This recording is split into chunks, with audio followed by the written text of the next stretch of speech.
On Tuesday, 10 U.S. Jewish organizations, many affiliated or aligned with the Reform Judaism movement, issued a joint statement condemning President Donald Trump's administration's recent efforts to investigate anti-Semitism on American college campuses. They claim these actions, which include crackdowns on universities turning a blind eye to pro-Hamas activism and non-citizen agitators openly calling for violence, somehow threaten Jewish safety. Yes, you read that correctly. In the wake of October 7th, with Jewish students chased off campuses, Israel-themed events canceled, and Star of David necklaces hidden in fear, your moral outrage is directed not at the mobs, but at the people trying to hold them accountable. This is not just a disagreement over policy. It's a full-blown moral malfunction. You couldn't make this up if you tried. Following the worst atrocities against Jews since the freaking Holocaust, this is the moral priority for Reform Judaism aligned Jewish organizations, not the mobs calling for intifada, not the professors glorifying terrorists, not the Jewish kids who are removing a mezuzah from their dorms, but law enforcement? Let's call this what it is, a corruption of moral clarity.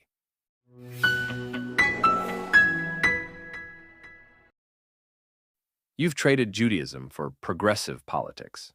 Reform Judaism, as it exists in much of the West today, is no longer Judaism reforming itself for the modern world. It is crony progressivism with Hebrew subtitles. Once upon a time, Reform Judaism was a bridge between tradition and modernity, between Jewish ritual and contemporary ethics. But over the last generation, it has collapsed into ideological mimicry. The latest cause du jour is sermonized from the Bima. Actual Jewish peoplehood is treated like an inconvenience. When there's a conflict between Jewish survival and so-called progressive politics, Reform Judaism leadership chooses the latter. Every single time. Let's be honest. Reform Judaism has not simply become progressive. It has become subsumed by woke nonsense. What once started as an attempt to modernize Jewish practice has, in many quarters, collapsed into a form of ideological absurdities, where every tenet of secular left-wing activism is treated as Torah, and actual Torah is treated as optional folklore.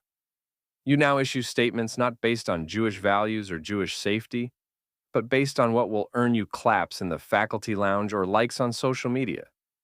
And when progressive orthodoxy and Jewish survival come into conflict, as they now do daily, you choose the former. What a joke.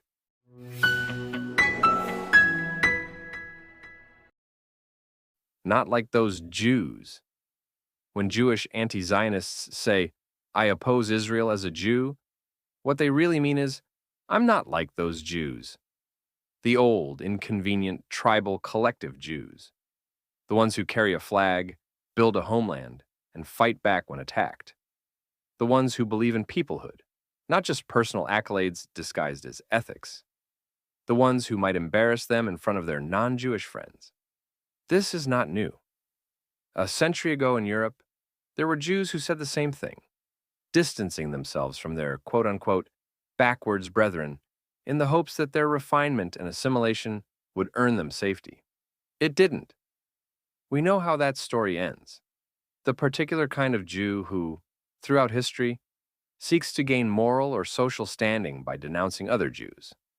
Like in the 1930s, when some German Jews insisted they were profoundly different from the Ostjuden, the religious, Yiddish-speaking Jews from Poland and Ukraine. They thought they were safe because they had German manners and spoke Goethe's language. Today, it's the anti-Zionist Jew who proudly says, "As a Jew, I oppose Israel." Translation: I'm not like those tribal, flag-waving, army-serving Jews. I'm enlightened. Spoiler alert.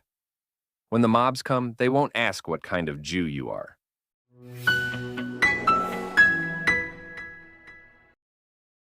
The movement is dying, and you're still handing out pronoun pins. Let's talk numbers.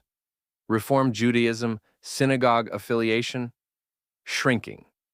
Reform Judaism, Youth engagement, shriveling. Intermarriage rates, way up. Literacy in Jewish texts, history, and Hebrew, way down. Number of students converting to quote-unquote anti-Zionism in so-called progressive spaces you helped build, rapidly rising.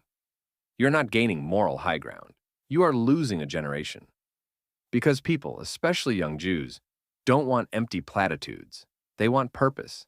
They want power. They want meaning rooted in something ancient and true. They want to stand with their people, while you, for years, invested in coalitions. You signed interfaith pledges. You showed up at protests for every cause under the sun. You hosted diversity panels. You made alliances with progressive churches, student groups, Muslim organizations, LGBTQ plus centers, immigrant justice networks, being duped into thinking that solidarity would be mutual. And then came October 7th. Babies beheaded, women raped, families burned alive, hostages dragged into Gaza, Holocaust-level horror. And what did your allies say? Nothing. Or worse, they justified it. Some issued vague, quote-unquote, calls for peace. Some reposted Hamas propaganda. Some outright cheered. And many of the rest just ghosted you. You preached to no end about why and how these coalitions would protect us. You believed that by showing up for others, they'd show up for Jews. But when the test came, it turned out they weren't in a relationship. You were trying to drag us into a fantasy. And yet, even now, you're afraid to speak that truth out loud. You're still trying to salvage relationships with those who won't even say kidnapping Jews is wrong. How many times do you need to be abandoned before you admit that you've allowed us Jews to be manipulated and used?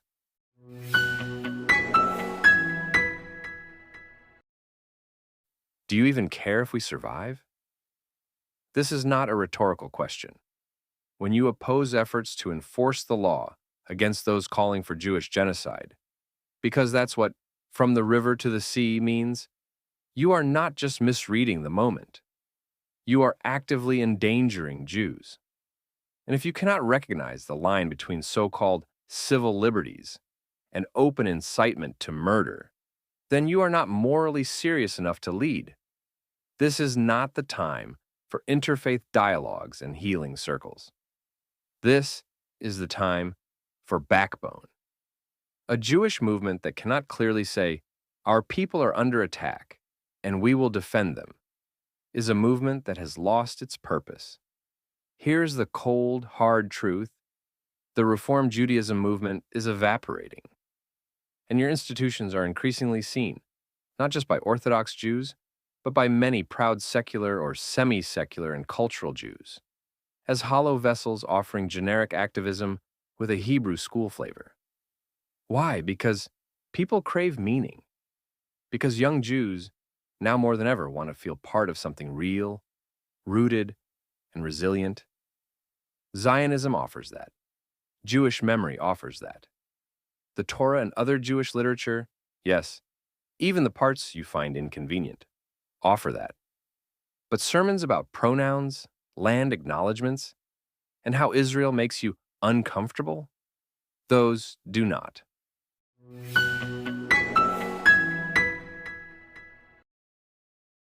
This letter is not written in anger, though it may sound angry.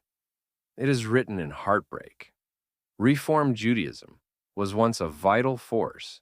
It could be again, if it remembered what it's supposed to reform from and what it's supposed to reform toward. But first, it must remember that its primary obligation is not to universalism at the expense of particularism.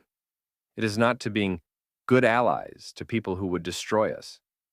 It is not to social standing. It is, first and foremost, to the Jewish people. There is no neutrality anymore, definitely not after October 7th. Not when Jewish kids are being doxxed, chased, and threatened on campus. Not when mobs chant, "Death to the Jews" in Arabic and "Free Palestine" in English. And too many of you pretend not to notice the overlap. This is not the time to prove to the world that you're the quote-unquote good kind of Jew.